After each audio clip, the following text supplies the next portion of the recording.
Hello everyone, and welcome to our preview of the Chongqing Major. We are going to be taking a look at each team that will be playing in China here this week, and giving a few examples of what makes them unique and what makes them a strong contender at the Major.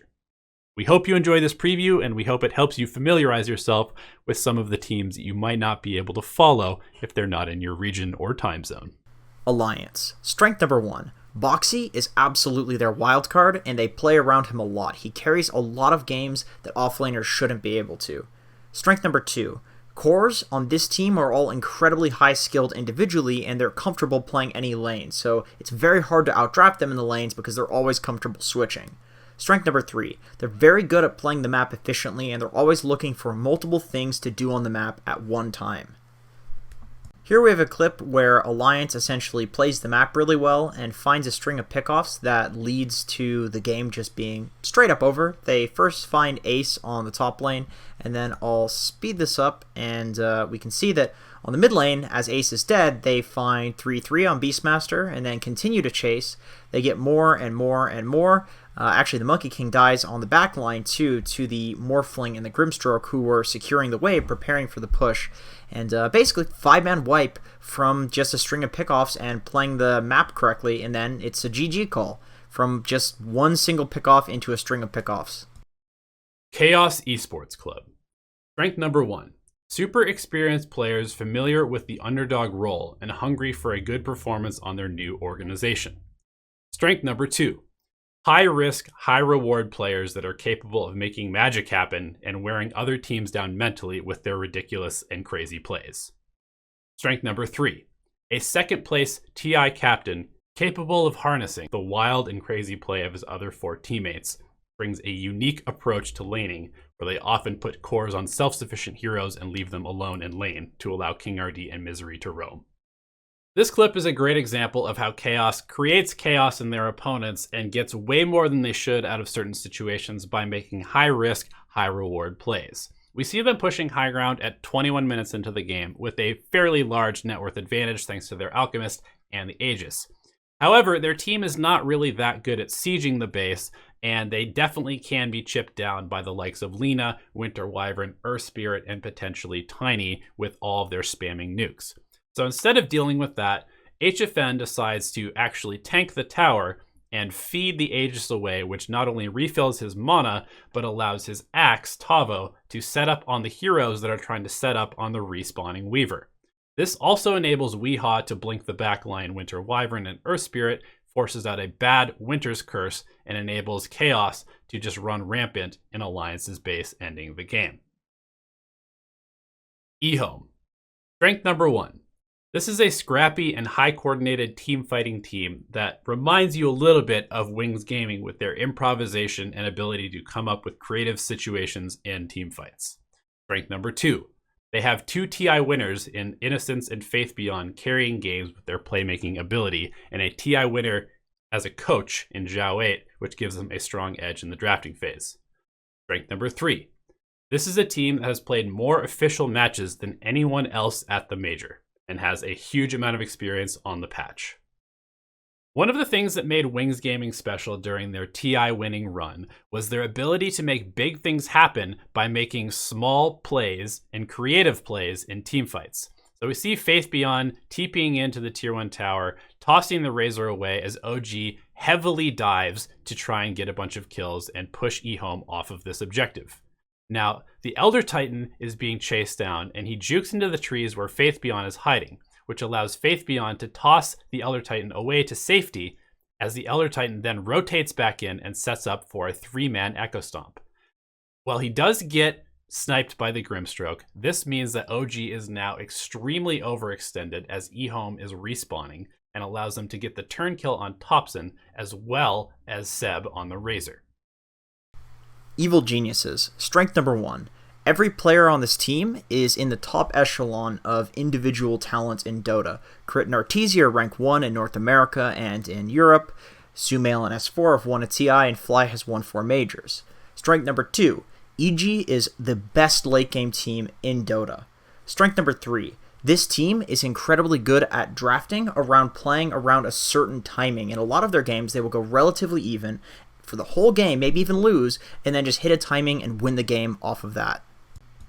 So here we have a typical EG game, LGD versus EG, 7k gold lead for LGD, so EG's been losing for 25 minutes. RTZ finally picks up a Radiance on Spectre, and EG basically goes for the perfect smoke. They smoke up, they go to a location where it's very unlikely the enemy team would think they're going to be. They ward in an unlikely location because it's on the enemy side of the map behind a bunch of towers, and they pretty much find the most important kill. So we have Luna here chilling out, both teams waiting on the high ground.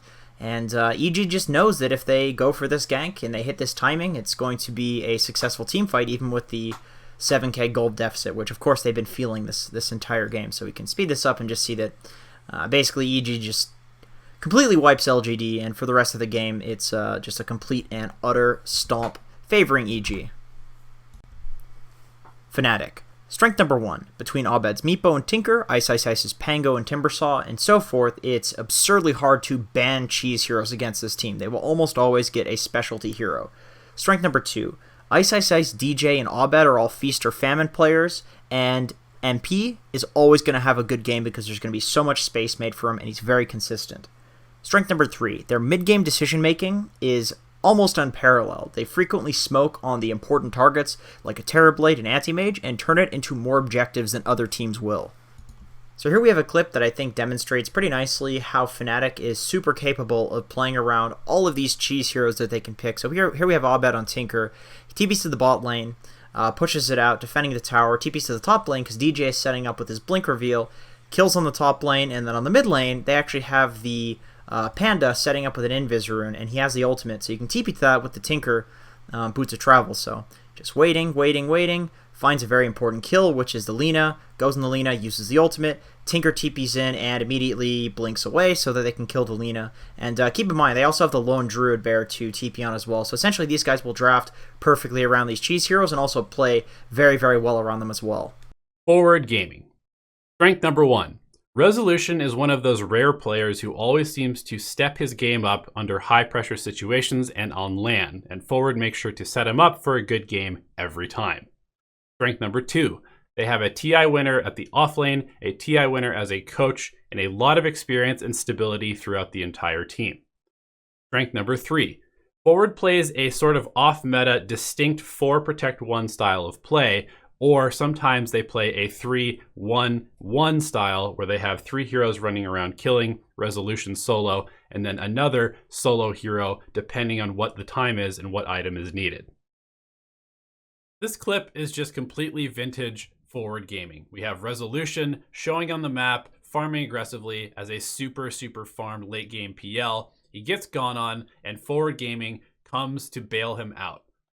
We see Universe show up, delay the fight, which allows the rest of Forward to come in and enables Resolution to make a great escape. Once the rest of Forward Gaming joins the fight, they focus all their resources on keeping Resolution alive, which allows him to essentially carry this fight 1v5, quote unquote. Obviously, he was helped out by his team, but at the end of the day, a late game PL and a late game Resolution is an incredibly scary prospect for any team to deal with.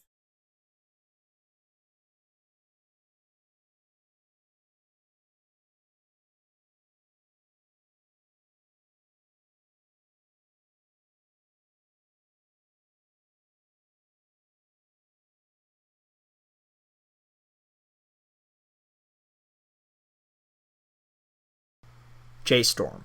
Strength number 1. They have no public games since replacing Milan with Fear, so they have the element of surprise available to them, especially to the non-North American teams.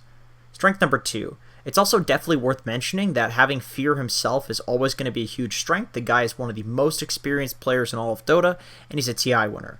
Strength number 3. J-Storm has always been the unpredictable, hungry, and high-skill potential dark horse team of every tournament they've been in since their inception, but now they have a TI winner and a month of practice. This next clip kind of encapsulates how J-Storm is as a team in a nutshell, as this, plays with nothing to lose, hungry, high-skilled team that doesn't really give a damn. So we have this fight happening here. Both of the J-Storm supports end up perishing, and J-Storm is in the enemy territory. So instead of backing when it's uneven, like most teams would, the 3 J-Storm cores hold the high ground, which obviously is a really risky play because this is not their shrine area. And so, as a result, Forward Gaming, they come back up here, and J-Storm reinitiates. So we can see here that this is actually heavily favoring J-Storm just because they were very confident in their positioning, in the heroes that they have, and how strong they are, and how they're going to execute this fight. And as a result, you have this fight that most other teams would just get out of, and they actually kill 4 of the Forward Gaming lineup and force the Lina to buy back, when basically the other teams would have just traded 2 for 1. PSG.LGD. Strength number 1. Super consistent high-level playmaking from positions 3 through 5, which enables their aggressive 1 and 2 players to go nuts in fights, highlighting FY. Strength number 2. Maybe is a monster with momentum, and LGD generally sets him up to snowball very hard in the laning stage. Strength number 3. This is the second place TI team that has stuck together and is playing with tons and tons of experience. Behind every great carry player, there's a great supporting cast. And in this clip, we can see that PSG.LGD is pushing high ground into Team Secret's base with a 1k gold deficit. They do have the Aegis on their Phantom Assassin, but it is completely up to Chalice, FY, and Xnova to actually break Team Secret's base, as they do have pretty good high ground defense. So we can see that Chalice spots the opportunity to get a 3-man vac wall onto 2 important cores. This is followed up by a beautiful stun on 3 by FY and a 3-man Echo Stomp to completely seal the deal, stomping Team Secret in this fight and wiping them from the face of the map. This allows Ehome and Maybe to clean up the fight and go completely ham because of the amount of excellent control and chain stunning by their supports. Team Aster. Strength number 1. Baboka is an absolute wild card. They almost always draft around him, and he almost always carries the game from the 4 role. Strength number 2. They are very aggressive in terms of their ability to pick and win the lane. Similar to VP, this team will try to pick to win all 3 of the lanes and run any hero in any lane to do it. Strength number 3. XXS and Sylar are 2 of the most consistent side laners in the world, which frees up space for the supports to roam. So here we have a nice little play that Baboka made where they end up getting a lot more out of an engagement than they otherwise should have if he hadn't made this play, but essentially he's chilling on the mid lane, just farming, and he sees that a fight is happening, so he walks over towards it, and Anti-Mage also does. Anti-Mage blinks onto Baboka. Baboka realizes this, and watch the little intricate play that he makes here. He turns around briefly, which is going to trick this Anti-Mage into thinking that he's going to use Hex on him, so he uses the Spell Shield. So he uses it, and Baboka keeps running, looking like he's going to run to the fight, calls for his team to come over. As you can see, they all run. They're, not exactly in vision, but they all run over. He hexes, he uses the wards, and they shackle him, and now they've got a kill when that could have just been a Tusk pickoff. It is an Anti-Mage pickoff, which is the most important hero in the game to kill. Team Liquid. Strength number 1. This is an entire roster of TI winners. Strength number 2. They're able to make extremely difficult and complex calls that no other team will make. Strength number 3. The duality between the fact that they can play around almost any hero in Dota and the fact that they almost always look to pick multiple trump heroes in one draft. If it's the perfect Brood game, they'll pick Brood. If it's the perfect Meepo game, they'll pick Meepo. So here we have a clip that I think pretty adequately demonstrates Liquid's ability to make very complex decisions that other teams wouldn't be able to, and as a result get a lot more than other teams in specific game states. So essentially in the mid lane here we have Omni Knight just died to the Axe Blink reveal, so Navi's looking to push the mid lane. Matumba Man walks over here to make it look like he's just going to go jungle, because most people at this point would say, okay, we're not going to fight the enemy team because we're outnumbered, but he walks towards the mid lane, immediately doesn't even farm the camp, and they bait Kuroki. So like I said, this is a complicated play, not just necessarily because it's a 4v5, which is very dangerous, also because on the bot lane, the reason that they were baiting that fight to occur is because it made space for Miracle to kill the Monkey King, which is the more important kill. So they sacrificed the Panda, which they knew was going to happen because he didn't have ultimate, but they turned this fight and they kill the Monkey King. So they get a lot more than a lot of other teams would, because usually in a 4v5, what do? You run away from the enemy team and you don't fight. Team Secret. Strength number 1. A very wide and creative hero pool, along with creative drafts, means that every single hero is on the table and is incredibly hard to ban against Team Secret. Strength number 2. Massive playmaking and carry potential at all positions. it always seems like they get more than they should out of fights due to outplays and good target selection. Strength number 3. Nisha is the Sumail of carries.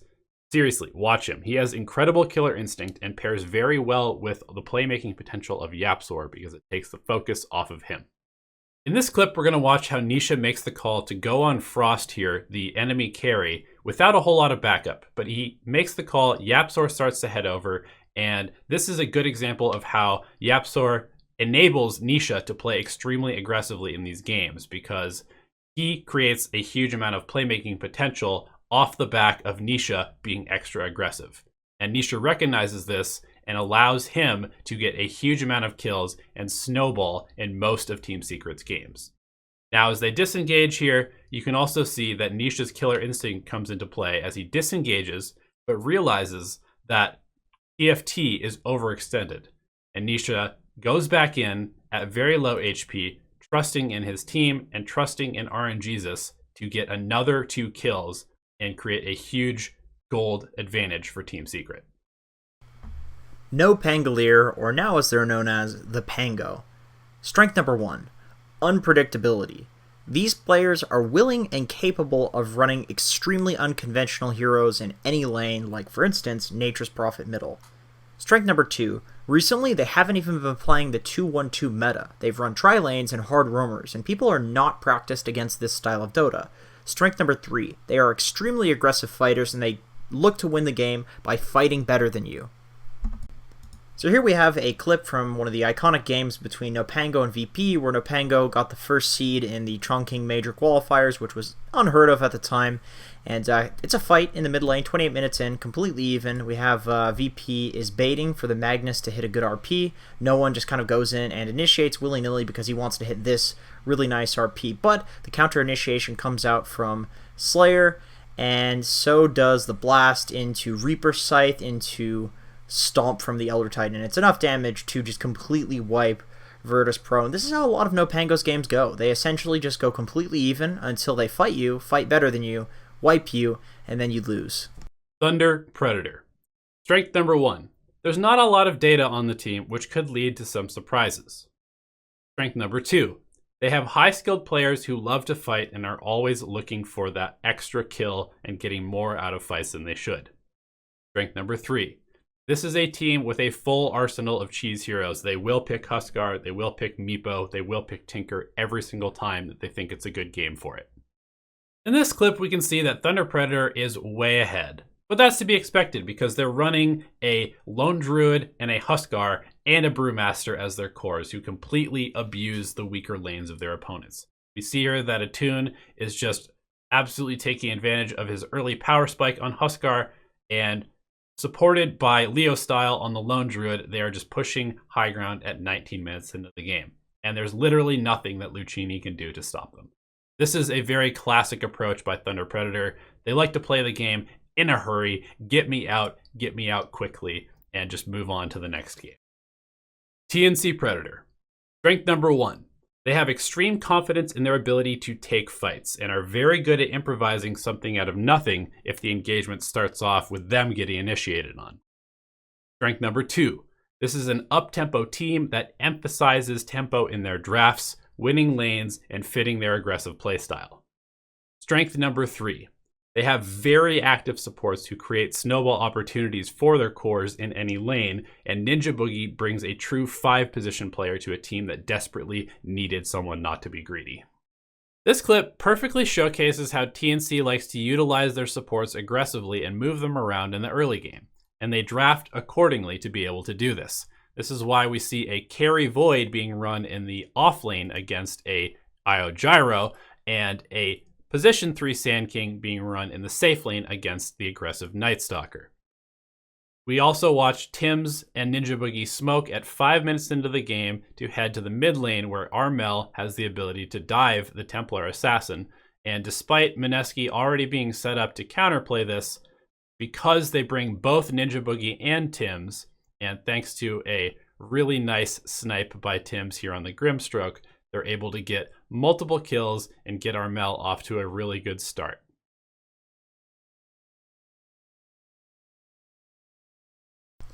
Vici Gaming.